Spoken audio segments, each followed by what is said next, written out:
90% మీరే పూర్తి చేశారని గతంలో చెప్పుకున్న సందర్భాలు ఉన్నాయి. 10% పూర్తి చేయాల్సింది 10 ఏళ్లలో పూర్తి చేయలేదనేది ఆరోపణ, కాంగ్రెస్ ఆరోపణ.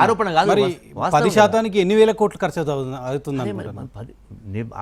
ఆరోపణ కాదు, వాస్తవం కదా, అది కళ్ళ కనపడతా ఉంది కదా, సజీవ సాక్ష్యం కదా. రైతాంగం ఇబ్బంది పడతా ఉన్నారు కదా.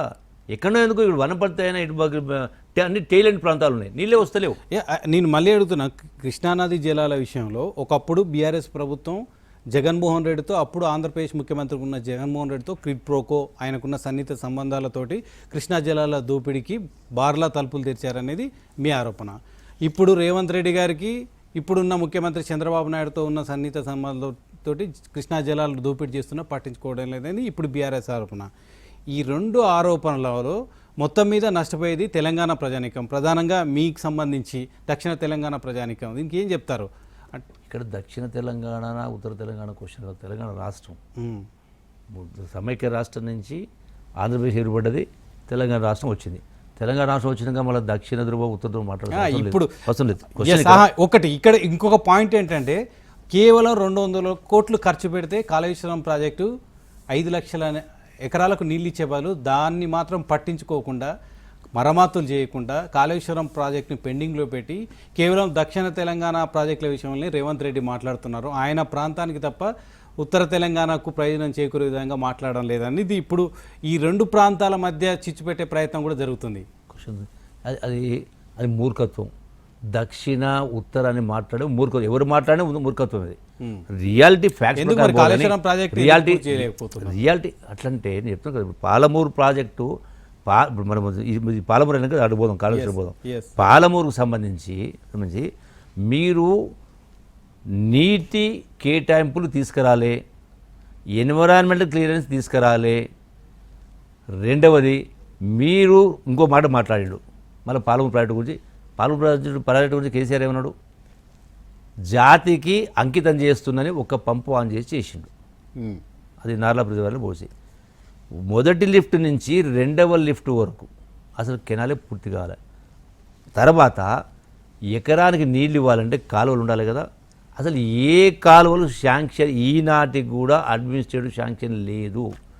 మెయిన్ కాలువస్ లేవు, అటు డిస్ట్రిబ్యూటర్స్ లేవు, మైనర్స్ లేవు, సబ్ మైనర్స్ లేవు, ఫీల్డ్ ఛాన్స్ లేవు. ఇప్పుడు శాంక్షన్ కూడా ఇవ్వలే.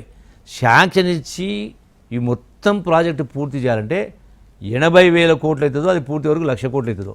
27,000 కోట్లు ఖర్చు పెట్టి నేను పాలమూరు ప్రాజెక్టు పూర్తి చేసినా, 90% పూర్తి చేసినా, జాతికి అంకితం చేస్తున్నాను మాట్లాడితే, అంటే నేను పాయింట్ ఇక్కడ గమనించాల్సింది ఏంటంటే రమేష్ గారు, మనిషి మాటల్లో ఎంత నిజాయితీ ఉందనేది మనకు అర్థమవుతూ ఉంది. ఎందుకు ఇవి జరుగుతూ ఉన్నాయి మరి? ఇవన్నీ లేకుండా రెండవది, అసలు నీళ్ళు ఇచ్చే పరిస్థితి రాలే. మీరు పంపులకు అడ్వాన్స్ పేమెంట్ చేసిండ్రు మొత్తం పంపులకు.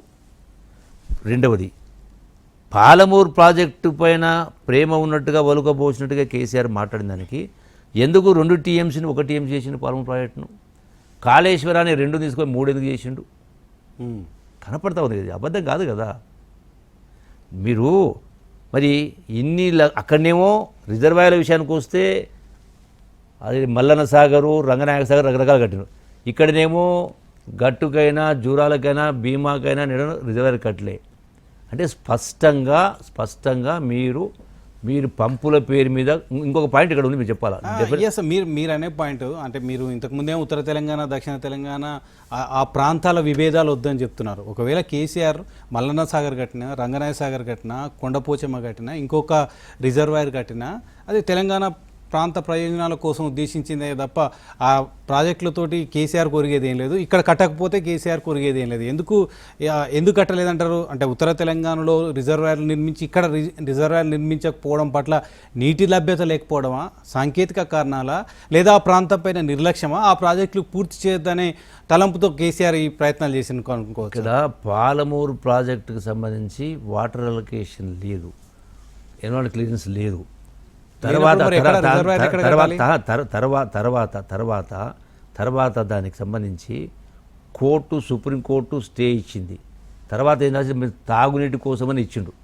సో కాబట్టి దీనిపైన లోన్ తెచ్చుకున్నారు, దాన్ని వాడేసి 20 కోట్లు ఖర్చు పెట్టిన పంపులు మోటార్ల పైన తినేకాడికి తిన్నారు, వ్యవహారం జరిగింది. స్పష్టంగా లెక్క ఉంది. ఇంకో మాట చెప్తాను రమేష్ గారు, గమనించాల్సింది విషయం ఏంటంటే Yes. విషయం ఏంటంటే బేసిక్గా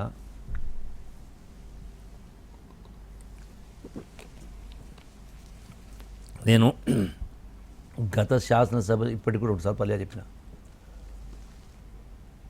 నేను చెప్పిన అందుకనే ఉద్యమ ప్రస్థానానికి పరిపాలనకు ఉద్యమ పవిత్రతకు శాంక్టిటీకి పరిపాలనకు ఏ మాత్రం కూడా పొంతన లేదు. ఎందుకు లేదు అంటున్నంటే నిజంగానే నిజాయితీ తపన ఇన్ని ఆత్మహత్యలు తెలంగాణ రాష్ట్రం వెనుకబడ్డ ప్రాంతం అనేది నిజంగా మనసులో ఏ కోశాన ఉన్నా కూడా ఏం జరుగుతూ ఉండే ఏ టెండర్ పిలిచినా జనరల్గా online open tender competitive bidding ఉంటుంది. ఇదంతా చెప్పేసారు జరిగింది? కేసీఆర్ ప్రభుత్వం అవినీతి పాల్పడది, కేసీఆర్ ప్రభుత్వం లేదు, టెండర్లతో అవినీతి ఇక్కడ పాల్పడది, ఇక్కడ ప్రాజెక్టుల పేరు ఇదంతా అయిపోయింది. అది అయిపోయింది. ఇక్కడ ఈ ప్రభుత్వం వచ్చింది. ఇప్పుడు ఇష్యూ వల్ల ఇక్కడ ఒక నిమిషం మీరు వినాలి.